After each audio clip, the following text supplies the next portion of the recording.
যাও দরজা খুলো।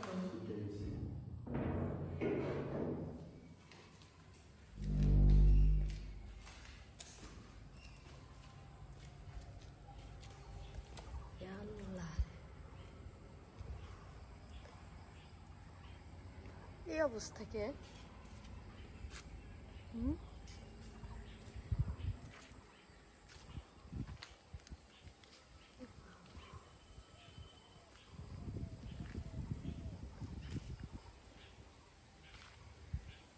ওকে সরাও।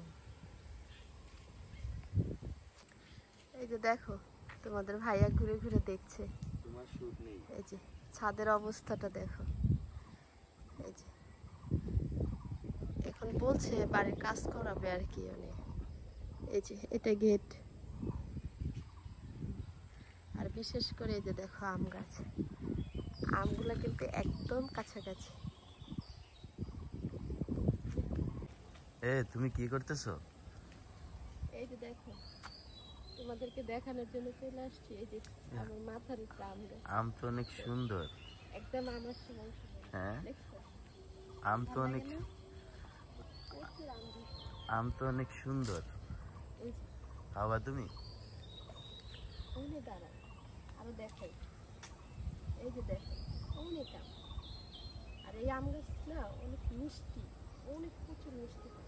আরো তোমাদেরকে দেখাবো। যখন আমি ছিলাম তখন আমি এই যে এটার ভিতরে গাছ লাগাইতাম, এই টপটার ভিতরে। কারণ দেখো আমি এটা কিন্তু একটা চারা আসছে হয়ে গেছে। আমি এটা টপ লাগাই এটার ভিতরে বয়স দিবি।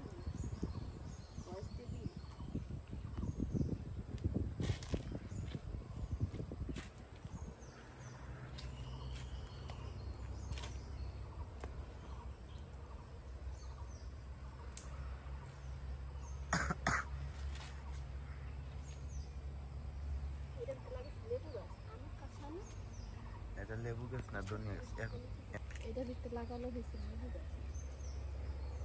এটা ধনিয়া পাতা গাছ। এটা বীজ রাখা হয়েছে, ধনিয়ার বীজ। খুব সুন্দর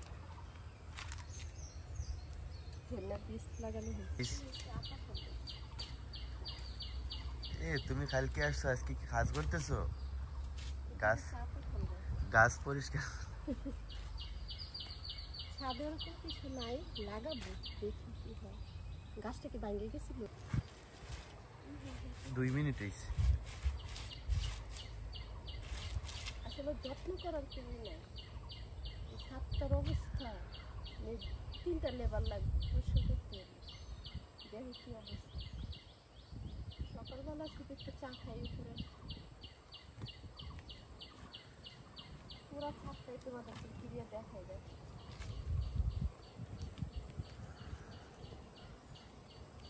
তুমি বলো সকালে অনেক জোর তুফান হয়েছে। তুমি বলো সকালে অনেক জোর তুফান হয়েছে আমাদের এই ওয়াইফাই লাইন দিলাম রাতে আর সকালে অনেক ঝড় তুফান হয়েছে। তারপরে এই যে দেখো দেখো পড়বা, তুমি পড়বা দেবো। এই যে কারেন্টের এই যে তার এগুলো খুলে একদম পড়ে গেছে।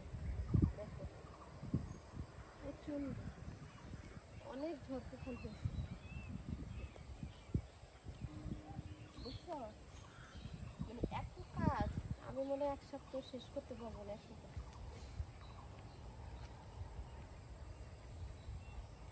চলো তোমাদেরকে অন্য পর্ব দেখিয়ে আনি। রাখো। ওই যে ধানেরটা বলো, ধান খেত, নারিকেল গাছে আছে। এই যে দেখো দেখো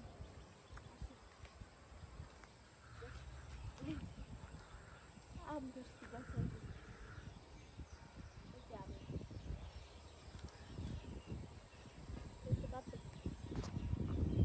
রেখে দিই।